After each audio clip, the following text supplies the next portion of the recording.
I think with all of these factions, it's politically perilous for Donald Trump to simply green light another Israeli war. But we still have to expect that another round will come, and Israel assumes that it has a much better chance of drawing the US in. If they do launch it, it will be more violent and bloodier than the last round, and Israel will suffer a heavier blow. Max Blumenthal just warned that Israel is pushing the US for a new war versus Iran. And in this clip, he gets into why he thinks that's the case, what he thinks the timetable is on this new war, and what it means for the toxic US-Israeli relationship that many Americans, including this one, want no part of. So let's watch. Please like the video and subscribe to the channel. What's the understanding on the part of the Israeli officials when it comes to new attacks on Iran? Do they have any sort of assessment internally that what would be the main objective if they can achieve that? And what would be the outcome for Israel in terms of the new missiles coming into Israel and maybe destroying other sites, military and intelligence sites? I haven't been able to parse through the comments by Israeli officials to understand what they expect to achieve. It appears to me that there's still a delusional thinking among the Israeli political leadership that regime change can be achieved in Iran. And this is something we've also reported on. We republished a piece by Jack Paulson exposing the fact that Mossad is increasing its online recruitment efforts of Iranians in the diaspora, especially in Germany, promising lots of lucrative payouts and opportunities to get their family out of Iran and to relocate them, to subsidize their housing if they can provide information on sensitive Iranian facilities, especially nuclear facilities. And so they're specifically recruiting Iranians in the diaspora, but also inside Iran, who work in these facilities. And weirdly, the Mossad is running these ads, this ad campaign through an LLC in Atlanta, Georgia, which is registered to an influencer, a comedian influencer named Desi Banks. I wonder what he has to say about this. We couldn't reach him. But the point is, they're still trying to degrade Iran's scientific know-how, its nuclear industry. That remains the main target for Israel. It's sort of consistent with their general strategy of mowing the lawn, where they try to, I mean, it's a disgusting phrase that Israel conceived during its siege of Gaza, where they, without achieving regime change or destroying the enemy, are able to weaken it through continuous warfare and various operations that might just last a few days, but it sets the enemy back. Yeah, the obvious goal is regime change in Iran. It has been since I was a wee young lad, and that's why you see Netanyahu saying to Ben Shapiro, Iran is developing a nuclear missile to hit the United States. But do they want to use Israeli forces to consummate that regime change in Iran? No. He's speaking in English to this English neocon audience, pleading the U.S. to get on board with this, such that U.S. boots on the ground would be used for that purpose. That is the purpose. Did you think that those strikes on those nuclear facilities would have stopped this propaganda? No, of course not, and I said that very vociferously back when this war happened. So yeah, I think Max is right. They do want regime change. They just want U.S. boots on the ground to do it, not their own men, which are being saved for the project of Greater Israel, expanding Israel's borders, which they want to do in parallel to this, while the U.S. is bankrolling it. What do you know? And so that's one thing I know they are seeking, but I've seen Israeli leadership say what we're actually seeking is to harm Iran to the point to replicate their success in Lebanon against Hezbollah, get Iran to stand down, weakened in a ceasefire, and then wage what they call wars between wars, where they degrade targets without any retaliation by Iran because Iran has been so severely weakened. That's delusional. Iran is not Lebanon. Iranian deterrence is much stronger. than Hezbollah's, and they're also not located directly on Israel's doorstep. Totally agree with that. That's also what they tried to do in Syria. That's why they wanted Assad deposed, such that it would destabilize the regime, and the US neocons were totally on board with that, even if it meant committing treason by supporting Al Qaeda, which they did. The current leader of Syria is Jilani, otherwise known as al Shara. He was the founder of Al Qaeda's affiliate in Syria. Through Operation Timber Sycamore, USAID and the CIA sent $15 billion into Syria, finding its way into the hands of ISIS and Al-Qaeda groups. They wanted to destabilize Syria just like they wanted to destabilize Lebanon, and that's why they want to destabilize Iran. It is this delusional idea that they can kind of, expand Israel's territory into Greater Israel. The Greater Israel Project and many of the maps that Netanyahu holds up, shows even portions of Sinai taken over by this new Israel. It's absurd, and they want the U.S. to bankroll it, and I hate to say our entire political class is captivated by this idea, and it remains so. Thankfully, a lot of regular Americans are finally saying no to this, and I think more and more will over the next decade. And the other aspect is the political failure of the 12-day war by Israel. Israel united the Iranian public around the flag, including large sectors of the public that has issues with the Islamic Republic, with the revolution, because of the amount of civilian casualties Israel caused, because they attacked Iranians in areas that are bastions of opposition or criticism to the Islamic Republic, like Tajrish in North Tehran, just setting off Mossad car bombs. The Mossad death squads that Israel had armed and trained inside Iran were just widely seen as terrorists and hated. The bombing of the Evin prison gateway completely backfired and killed families visiting their loved ones inside the prison, as well as social workers. So it was a total backfire by Israel. So I think if the leadership, the military intelligence apparatus in Israel is rational, which they probably are not, they'll dispense of the fantasy of regime change. But they certainly haven't. We know that. He's right. They are delusional. They want regime change. They always have. Back to the clean break strategy, when Iran was the last on that list of 7 countries that the U.S. and Israel wanted to overthrow. This is what Wesley Clark referred to when he talked to a general that had a memo in the Pentagon that was classified and noted this, very overtly so. He said that to Democracy Now! In a famous interview, and, a lot of people said, oh, that's just a conspiracy, but we see this playing out, and they're so brazen to still follow that strategy, even after it was exposed. This should be the biggest story that journalists cover, and very few people are covering it. Why is only Glenn Greenwald and Dave Smith and Max Blumenthal covering it? Well, I think we know the answers. They want it done clandestinely. And hey, guess what? The JCPOA was just shredded officially by other countries. Remember, Trump terminated this agreement. This is what normalized relations with Iran over a nuclear inspections regime that, even by American sources, the neocons in the government at that time and the pro-war hawks admitted in writing that Iran was complying with. This is now shredded. So if they actually wanted Iran not to develop nuclear weapons, this would have held, but they didn't want that. Israel and the neocons in the United States didn't want that. They wanted war and regime change. That's why Trump tore it up, and that's why you're seeing now the table set for another war with Iran. There is no JCPOA. There is no IAEA inspections there anymore. So yeah, I hate to say, I think this renewed military operation is coming, whether it's a war or not.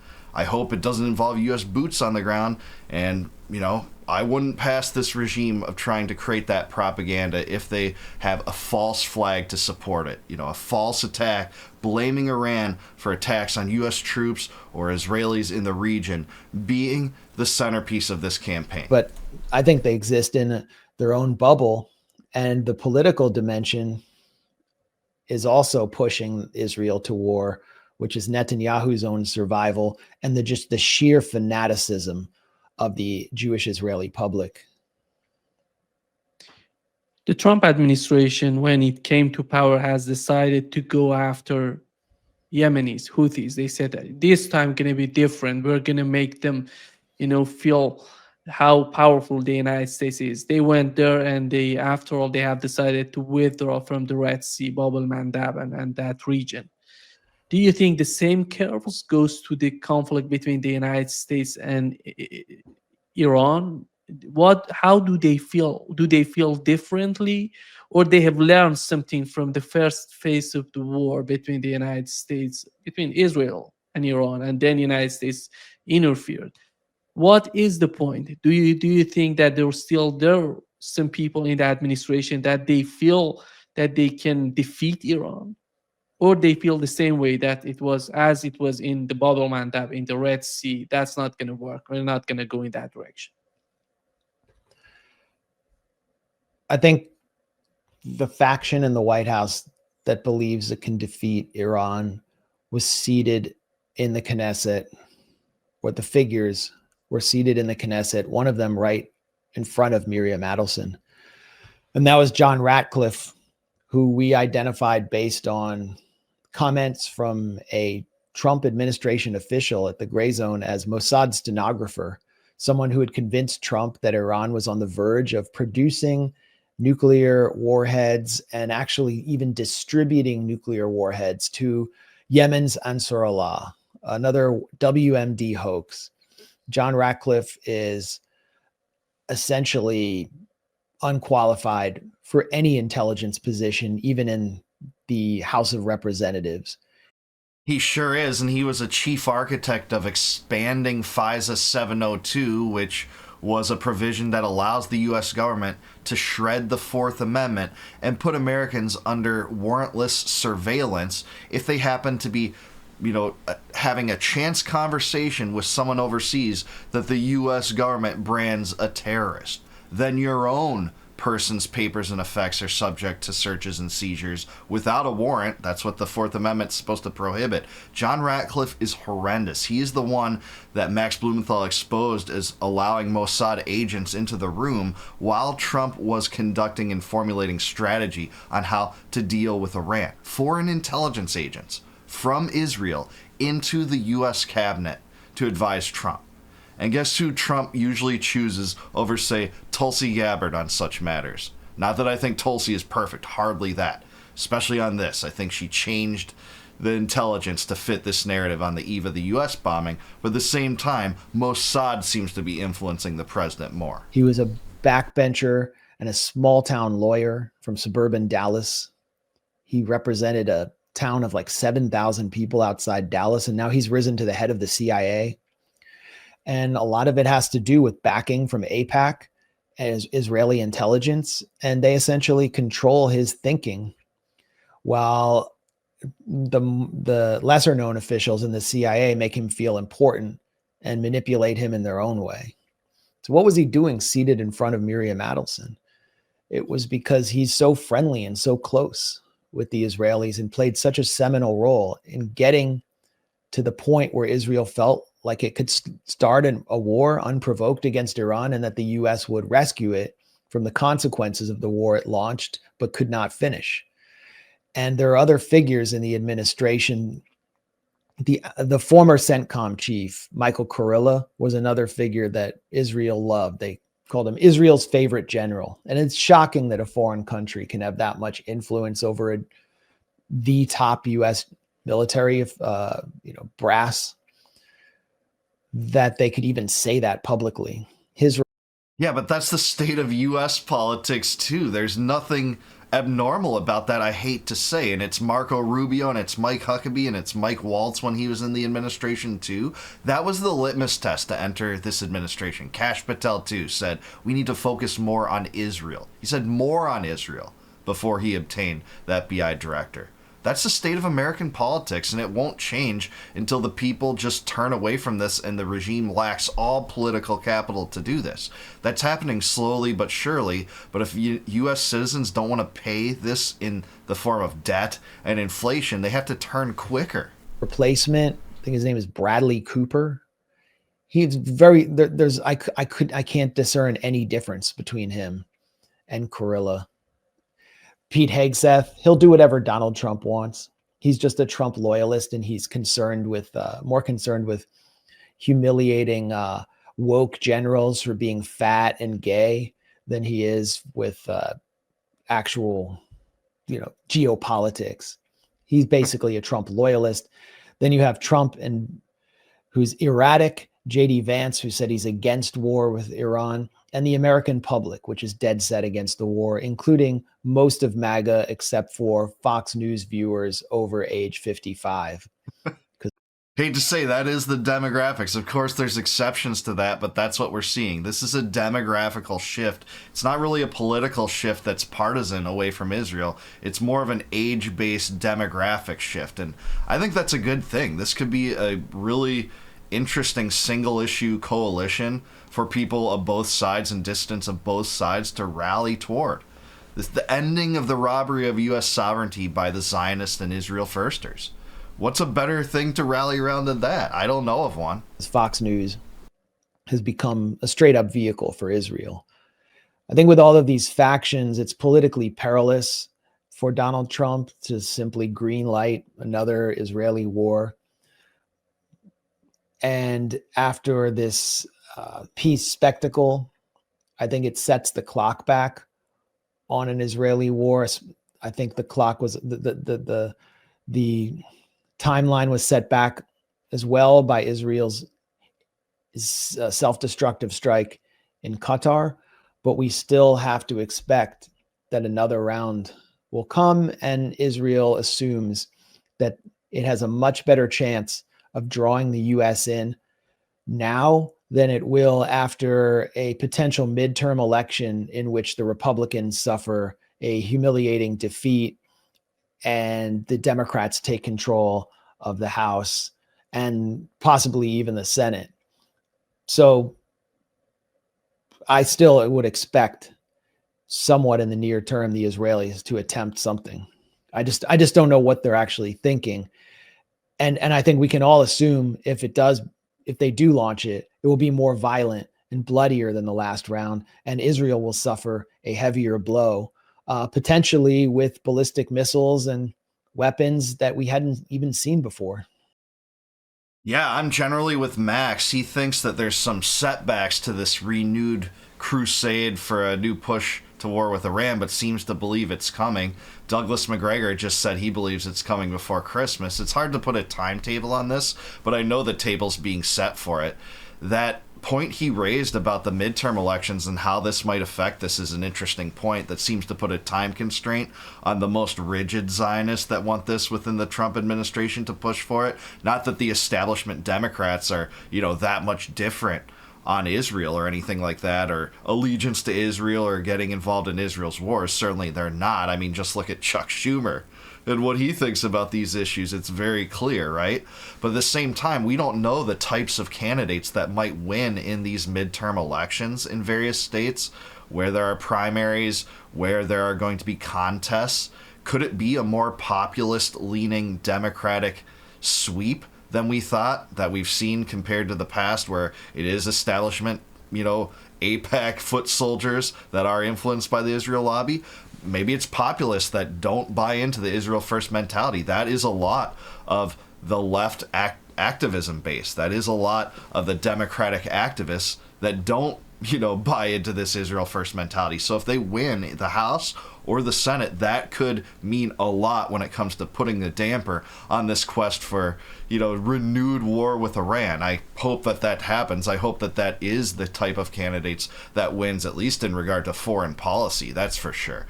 We also know here that the Times of Israel is reporting that the UN nuclear watchdog believes most of Iran's enriched uranium unharmed by war with Israel. And this is, a new way to propagandize the renewal of a war. And like I said, I think this is actually truthful. When this war was going on, we talked about on this channel the fact that the strikes that the U.S. made against the nuclear facilities, particularly Fordo, do not seem to have been as successful as Trump thought they were. And it seems like they smuggled out uranium from those sites. Days prior, we had satellite imagery that showed that. But you can see with Netanyahu, fear-mongering again, propagandizing, manipulating as he always does, and them reporting on stories like this, it just seems like this is in the future. And Netanyahu wants to use any distraction he can in the book to prevent him from going down for crimes, fraud, and that he was going to go down for prior to October 7th. And the way he's done that is to basically wage war against all of Israel's Arab neighbors. Maybe that's going too far, not Egypt or Jordan, but basically all the other ones, and using the U.S. bankroll to do it. But what do you guys think? Do you think that war with Iran is on the horizon again for the U.S.?